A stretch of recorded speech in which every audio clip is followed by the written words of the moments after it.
Cool. You're gonna lose your blues tonight.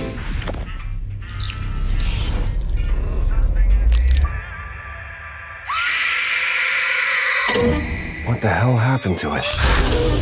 Rats. Nasty?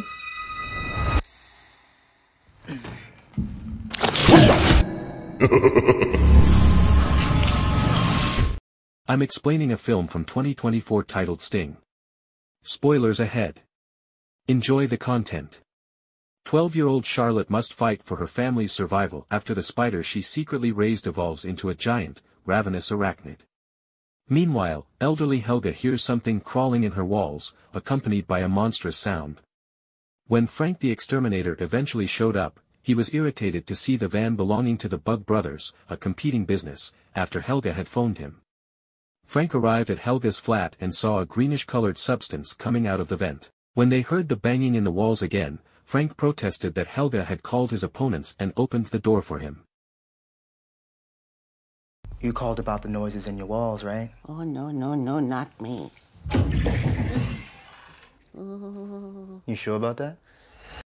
There was a crash somewhere in Helga's flat, and Frank flinched in shock as they entered. When Frank went inside the area where the noise was coming from, he discovered a bloodied hard helmet next to a vent on the floor. Frank looked inside the vent and found one of the Bug Brothers gurgling in his own blood. When Frank looked back, an unseen assailant pounced on him, and he attempted to escape but to no avail. The invisible attacker, who was soon sidetracked by the TV, pulled Frank as Helga watched. She was so afraid when she heard the noises again and summoned another exterminator that she forgot what had transpired due to her dementia. A defiant 12-year-old called Charlotte had taken a picture of a doll 4 days ago after breaking through the vent to her grandmother's flat.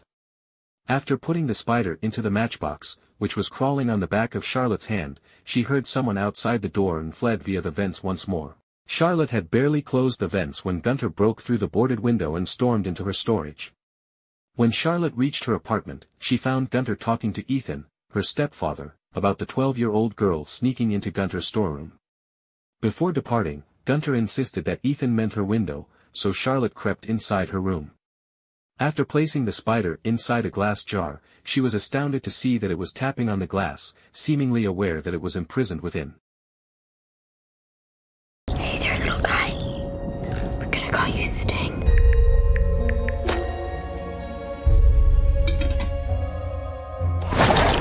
Cool. Charlotte denied knowing about Gunter's storage and Ethan entered the room to ask questions. After Ethan departed from the room, Charlotte returned her focus to the spider, whom she dubbed Sting. Upon hearing her mother's call, Charlotte runs to check on her needs. Liam, Heather's 6-month-old baby brother, has to be watched for by Charlotte while Heather goes to work. Returning to Charlotte, the 12-year-old was astounded by the intelligence of her new pet spider. She taught Sting a whistle that it should make if it wants to be fed, and the arachnid imitated the whistle. Charlotte then fed Sting another cockroach and watched in awe as Sting captured the cockroach using its web. Heather walked to her mother's apartment, while Ethan went to the basement to discard rubbish before coming back to their flat to watch baby Liam. She said hello to her aunt Gunter and put her mother Helga to bed. Upon returning to her apartment, she was thrilled to see Charlotte and Ethan growing closer and developing a romantic relationship.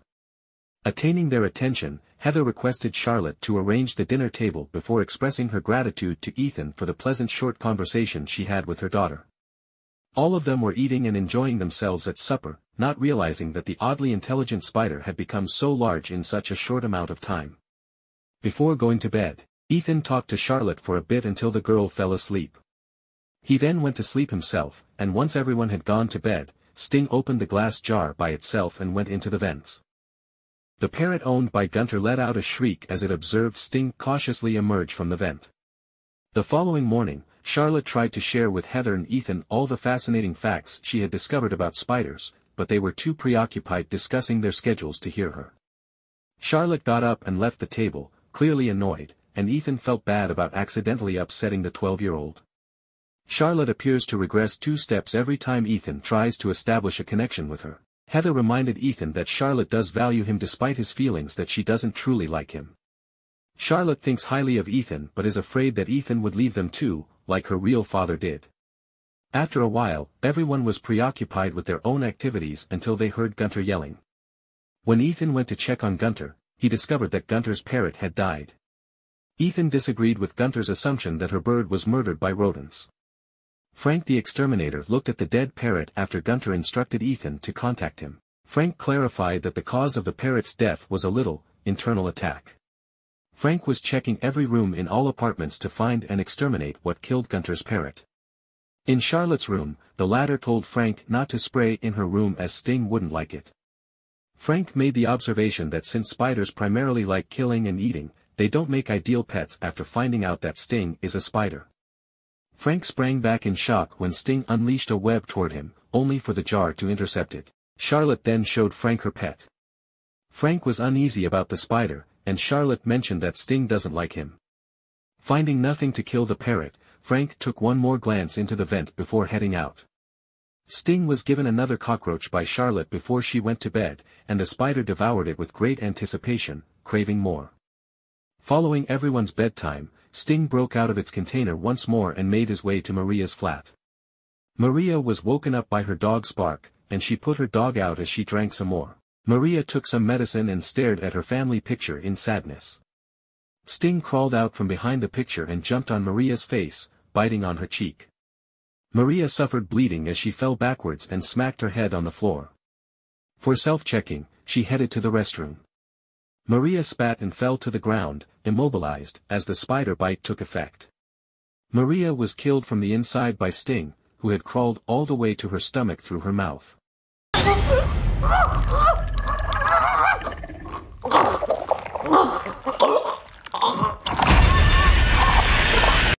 Charlotte inquired about their weird neighbor, Eric, who is also a biology student.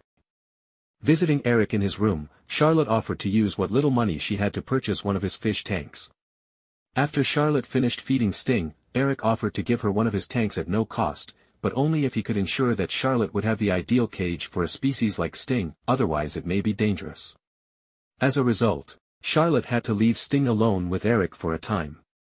After Eric pledged to bring the tank with Sting to Charlotte's apartment, Charlotte consented after making sure that Eric wouldn't let Ethan see Sting. Heather and Ethan were talking about a job offer that Heather received which would then allow them to finally leave the apartment and have a better life when they heard a noise coming from the vents.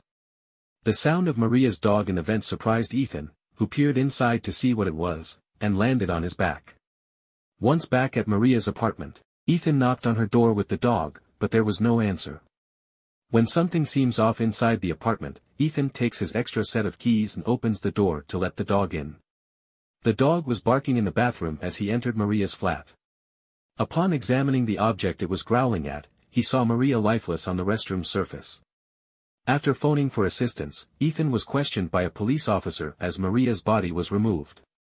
Because Ethan is the only one with a skeleton key, the police appeared to be suspicious of him but still let Ethan go. Ethan then received a call from Eric who voiced his worry over Charlotte raising what he suspected to be a highly venomous arachnid. Part of Eric's dissertation involves arachnology, which means he has a fair bit of knowledge about arachnids. But he didn't know what type of spider Sting was, and now he worries that the spider may be deadly, which raises concerns for the Department of Health and Safety. Ethan was taken aback by the sight of the large spider when Eric showed him Sting. Upon their return to their flat, Ethan chastised Charlotte for having a poisonous spider. Charlotte ran to Eric's apartment, but when he failed to open the door for her, Charlotte returned to their place to confront Ethan. When Charlotte's biological father came up during the fight, Ethan clarified that he didn't actually reside in Thailand as she had been led to believe.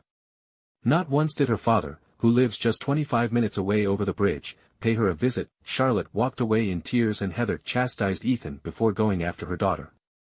Meanwhile, Eric had put Sting in a big tank and had been continuously feeding it with bigger animals to make Sting grow as big as it could. When Eric did eventually leave Sting alone, it was late at night, and the spider had become too large to fit within the tank. After dozing off during his workday, Ethan was startled to find what seemed to be a spider on his desk. When he learned it was merely an adapter, he exhaled with relief. Heather was at Helga's apartment doing her mother's hair when Gunter came over and started bugging them with her horrible personality once more. Gunter left when Heather requested him to, heading to the basement where she saw an irate Ethan using the wrench to strike the furnace. Ethan had just received a voice message that he was not chosen to become the cartoonist for a book, and with the recent argument he had with Charlotte, Ethan was so close to losing it. It didn't help that Gunter had come to belittle him once again, and when he finally decided to talk back, Gunter told him that she was just helping her family get rid of a useless man like Ethan. Back in Helga's apartment, Gunter couldn't find her cat anywhere and went out to look for her pet. She found the open vent and heard the cat's meow coming from inside it. She shouted in shock when she saw what appeared to be a spider shadow, but it turned out to be a hanging plant. Then, to retrieve her pet, she slithered into the vents. Her illumination ran out, so she struck a match and let out a scream as Sting materialized in front of her, pulling her deeper into the vents. The following morning, when Heather was on the phone, Charlotte laughed at the dog that was barking at her. In contrast, Ethan was working on the TV and was becoming restless from the loudness. He snapped after getting electrified and shattered the TV. As Heather spoke with Ethan, she instructed Charlotte to bring infant Liam to the room. Charlotte put on headphones to block out the voices of her mother and stepfather arguing, and the loud music prevented her from hearing what happened next. Sting had jumped on Ethan, paralyzing him, and done the same to Heather. Charlotte was absorbed in her own world, so Ethan didn't realize that Sting had pulled both of them into the vents. It was only when the dog began barking at something that she realized something was wrong. There was no indication of Heather or Ethan in the disorganized living room. The sound of the dog's howl coming from the vents and the realization that she had been left trapped inside the apartment without signal caused her to go into a panic. A massive Sting was creeping toward her as she peered inside. Unaware that Sting had abducted infant Liam, she sobbed while covering the vents with a cabinet. When she found her baby brother gone, Charlotte wore her grandmother's sweater which smelled like mothballs. She also prepared water filled with mothballs, a water gun, and a pack of mothballs. Through the vents, Charlotte headed to Eric's apartment to seek his help, only to find a bloody Eric webbed on the ceiling. After that, she went to the flat next to her grandmother's and saw her there, merely sitting. It seems like Sting attempted to attack Helga next, but the enormous spider fled when Helga thought Sting was a dog and attempted to pet it. Charlotte told her to call for assistance before leaving, assuming that her grandma is secure as long as she's wearing the mothball-scented scarf. When Charlotte heard Ethan screaming, she doused herself in mothball-filled water and followed his trail, discovering him webbed within the garbage chute. When Charlotte poured mothball-infused water, the webs melted, and Ethan had to cling to the grooves to stay upright. However, Sting had tried to attack them from above, which caused the two of them to fall into the trash can in the basement. Sting slowly crawled from the garbage chute to Charlotte, who was frozen in fear. Ethan protected his stepdaughter by splashing Sting with the water of mothballs. Ethan consoled Charlotte as she sobbed, accusing herself of having raised a monster. It was then that Frank, whom Helga had phoned, tumbled out of the trash chute. When Frank realized they were confined and became frightened, he demanded that Ethan give him the keys. However, Ethan did not have the keys with him, so Frank took the final bottle of mothball water and poured it over himself. Frank took out his power nailer and used it to strike Sting as he reappeared. Frank succeeded in striking Sting, causing the enormous spider to bleed, but he also inadvertently set off the fire sprinkler, which subsequently cleaned the mothballs from their clothing. Sting shot its web at a distracted Frank and killed him. Charlotte and Ethan went inside the garbage compactor where they found Heather and Liam on the wall. Ethan used the remaining water mothballs to dissolve the webs, and the family gave each other a hug. Ethan waited for the enormous spider to get closer before pressing the button to shut the waste compactor's hefty door on the arachnid when he heard Sting coming, but Charlotte covered the garbage compactor and unplugged the electricity to give Ethan time to put in the power wire. Ethan was electrocuted by the water when he put in the power wire, which left him unconscious. They watched as Charlotte depressed the button herself and the trash compactor door crushed Sting to death. Charlotte held baby Liam while Heather revived Ethan. Ethan gasped awake at Charlotte's count of 3. They embraced, and the camera showed a Sting egg hatching. Thanks for watching. Like and share your thoughts in the comments and follow for more updates.